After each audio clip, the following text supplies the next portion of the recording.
Sébastien, 38 ans, m'envoie ce message. J'ai été en couple avec une jeune femme que j'avais rencontrée à la fac.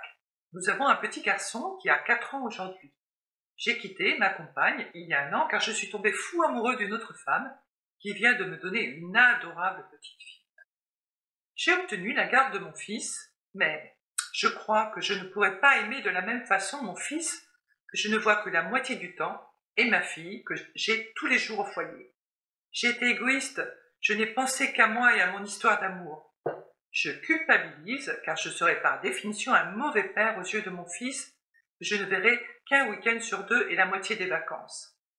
Cette histoire me rend vraiment très triste car je reproduis ce que j'ai vécu dans ma propre enfance.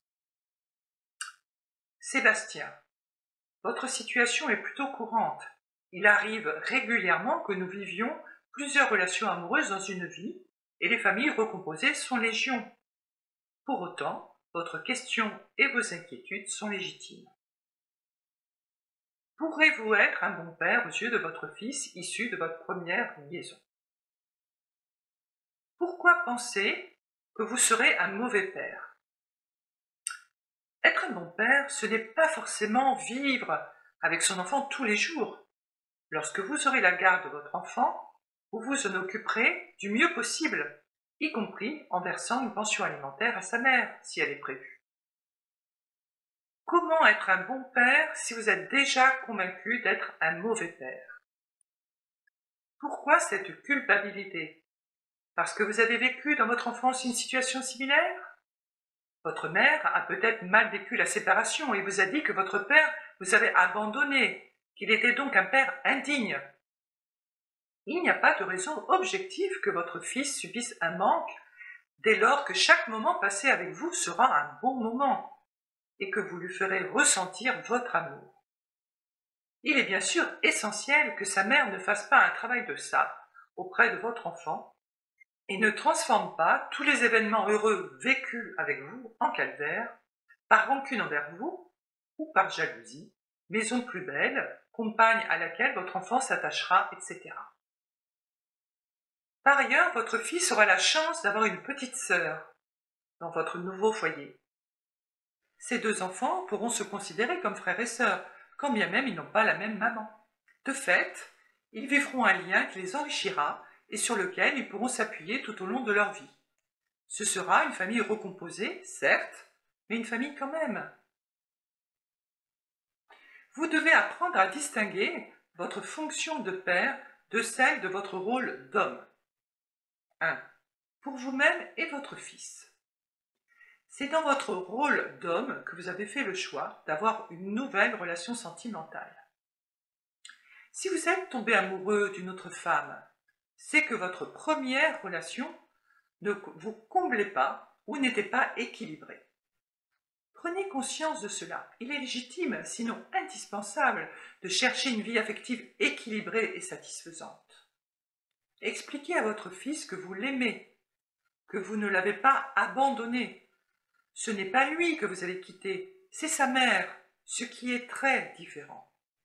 Si vous étiez resté avec sa mère, votre fils aurait souffert des disputes incessantes entre vous, d'une mésentente permanente, etc. 2.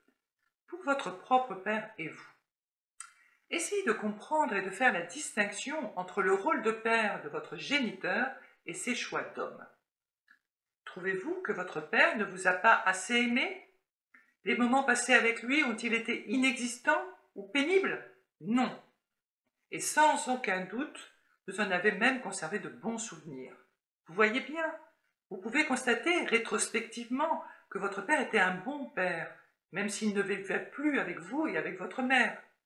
Vous culpabilisez de vous retrouver dans la même situation alors que vous ne pensiez jamais reproduire ce schéma familial négatif à vos yeux. Au contraire, rappelez-vous le petit enfant que vous étiez et la joie que vous aviez sans doute à retrouver votre père.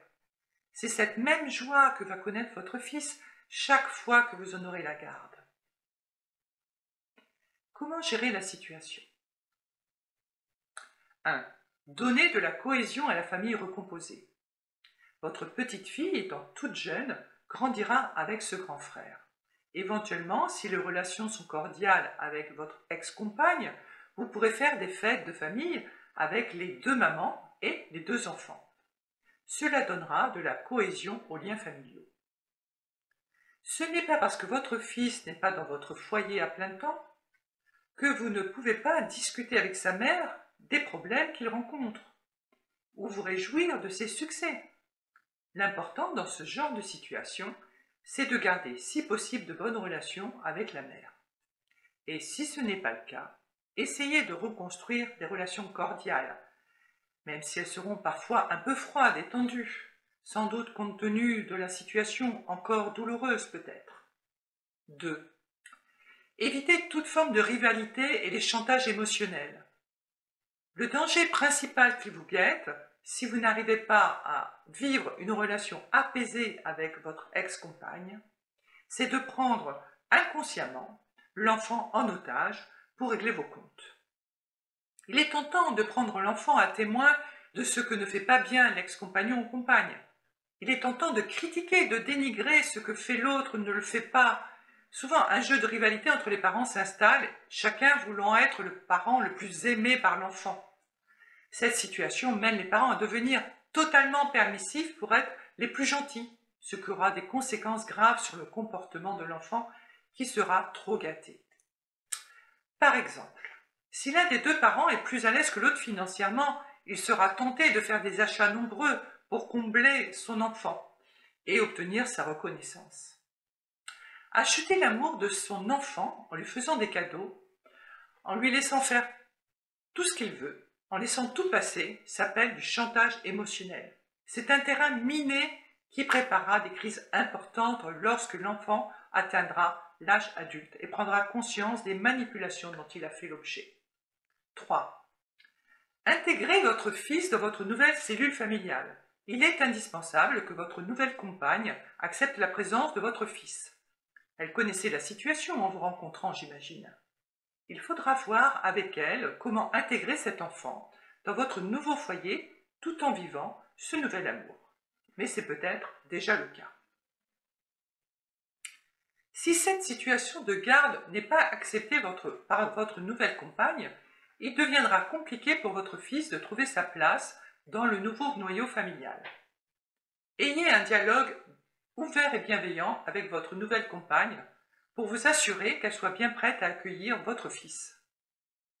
Refuser le ou les enfants de l'autre est souvent, sur la durée, un poison violent dans la relation de couple parce qu'il ressortira immanquablement à l'occasion des crises. 4. Privilégiez de temps à autre des tête-à-tête avec votre fils entre hommes. Votre fils aura besoin d'avoir son papa à lui tout seul de temps en temps. Faites une activité avec lui, associez-le à vos loisirs, faites-le parler de ses ressentis. En résumé, un bon père est celui qui s'occupe de son enfant, qui fait au mieux, qui se préoccupe de son bonheur, qui le regarde, qui l'encourage. Ce n'est pas forcément celui qu'il a tous les jours à la maison. Alors Sébastien, arrêtez de culpabiliser et réfléchissez à la situation. La présence alternée de votre fils dans deux foyers différents lui permettra de s'ouvrir à des choses différentes et de connaître de nouvelles opportunités, des activités différentes, une cuisine différente, des cercles d'amis autres et surtout une palette d'activités différentes au travers des voyages ou un sport par exemple. De plus, puisqu'ils ont manqué successivement à l'un ou l'autre des parents, les enfants des familles recomposées ont en général le privilège d'être accueillis à bras ouverts dans le foyer qu'ils rejoignent. Ce sont alors des enfants qui se sentent très aimés.